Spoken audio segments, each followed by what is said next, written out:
अस्सलामुअलैकुम, welcome to the grammar journey. अगर आप इस चैनल पे न्यू हैं तो चैनल को सब्सक्राइब करना मत भूलें और बेल आइकन के बटन को ज़रूर क्लिक करें ताकि न्यू आने वाली वीडियो का नोटिफिकेशन आप तक जारी मिलता रहे।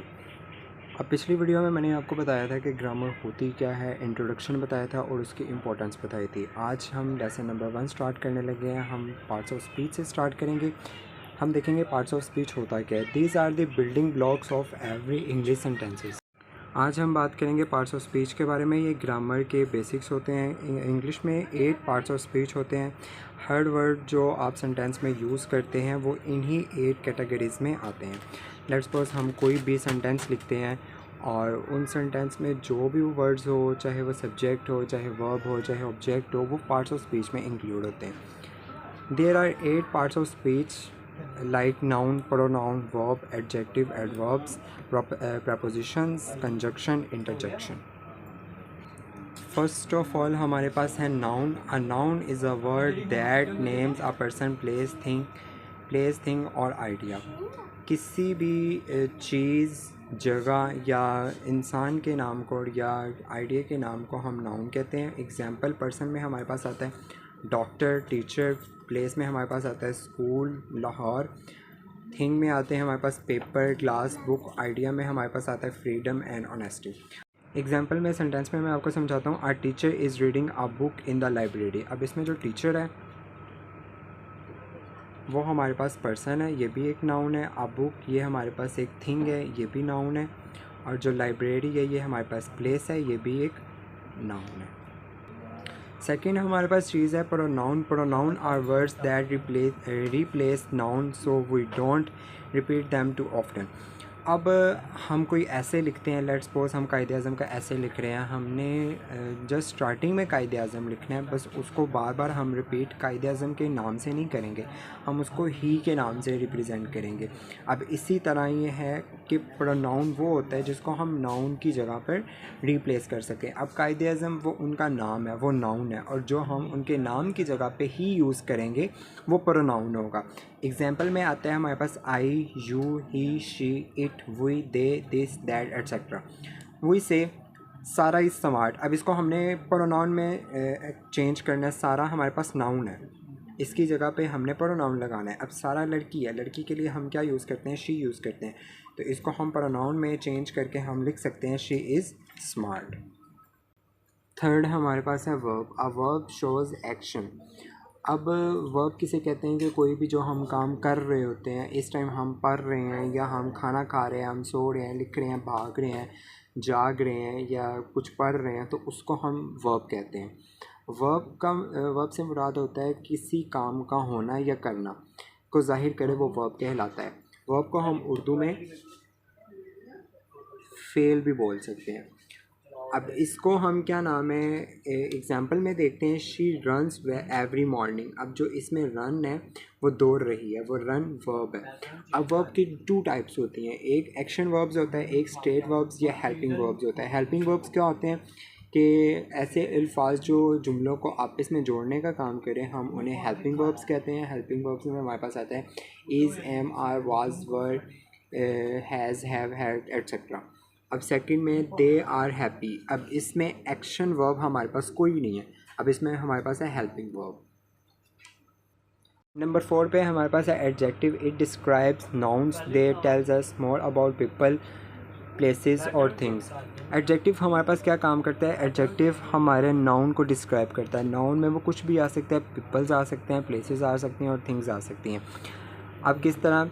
He is very intelligent. अब इसमें जो इंटेलिजेंट है वो एक एडजेक्टिव है, वो नाउन को शो कर रहा है। दूसरी हम एग्जांपल देते हैं, he has a red car. अब जो कार है ये हमारे पास एक थिंग है। अब ये जो रेड शो कर रहा है वो उसकी एक क्या नाम है, एडजेक्टिव है, वो उसकी एक खूबी है। अब कार की वो खूबी बयान कर रहा है कि ये सुर्ख कलर की है। It is beautiful day. अब वो जो डे है ये भी हमारे पास थिंग भी हो सकता है।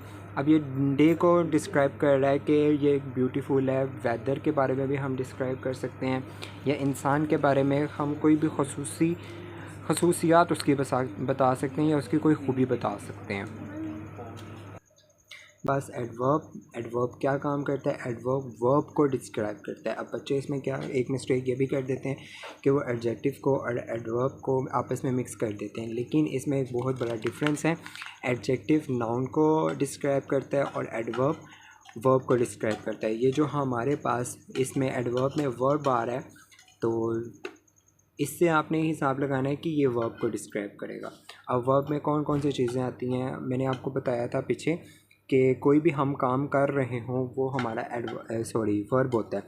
अब वर्ब में क्या है, she sings beautifully, she sings, she वो गा रही है, ये जो गाना है ये वर्ब है, ठीक है। और ये ब्यूटीफुली ये उसके क्या नाम है, वर्ब को डिस्क्राइब कर रहा है कि क्या नाम है, वो कैसा गा रही है। इसमें वो वर्ब का आंसर कुछ भी दे सकता है, how, when, where, how much, या वो सिंग्स कर रही है, वो कैसा सिंग कर रही है, ब्यूटीफुली सिंग कर रही है। He runs very fast. अब रन हमारे पास क्या है, वर्ब है। अब जो वेरी फास्ट है ये एडवर्ब वर्ब को डिस्क्राइब कर रहा है कि वो दौड़ रहा है बहुत तेज़ी से, ये उसकी खूबी क्यों बयान कर रहा है। ये फिर मैं आपको बता रहा हूँ कि एडजेक्टिव जो होता है वो नाउन की खूबी को बयान करता है और जो एडवर्ब होता है वो वर्ब की खूबी को बयान करता है। नंबर 6 पे हमारे पास preposition shows the relationship between a noun or pronoun and other words in a sentence, often about time, place or direction. Common ones in use to, in, on, at, under, over, with, from, to, etc. preposition noun या pronoun का relation show करता है किसी जगह, place, time या direction के साथ। इसमें एग्जांपल है हमारे पास in, on, under, to, from, with, etcetera. अब इसको हम सेंटेंस में हम कैसे देखते हैं, सेंटेंस में the book is on the table. अब जो इसमें ऑन द है ना, ये हमारे पास preposition है।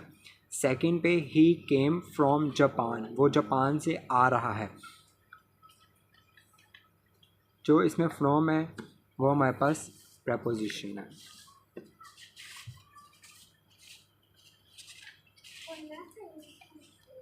अब हमारे पास आता है नंबर 7 पे conjunction. Conjunction are joining words, they connect words, phrase और क्लॉजेस। कंजंक्शन दो वर्ड्स, फ्रेजेस या सेंटेंस को जॉइन करता है। एग्जाम्पल के तौर पे हमारे पास है एंड, बट, और, बिकॉज, आल्दो, सो। अगर हमने दो सेंटेंस आपस में लिखने हैं, ठीक है, हमने लिखना है he like tea but she likes coffee, ठीक है। हमने दोनों सेंटेंस को एक ही तरीके से हमने उसको एक्सप्लेन करना है, या कोई भी वजूहात हो सकती हैं या किसी भी चीज़ की उन्होंने रीज़न पूछी है, हम क्या नाम है येस लगा के आगे बिकॉज उसकी रीज़न लिखते हैं, तो हम कंजंक्शन को यूज़ करते हैं। दो सेंटेंसेस को आपस में मिलाने का काम कौन करता है, कंजंक्शन करता है। एग्जाम्पल इसकी देखते हैं, I like T and coffee, she was tired but she finished her work.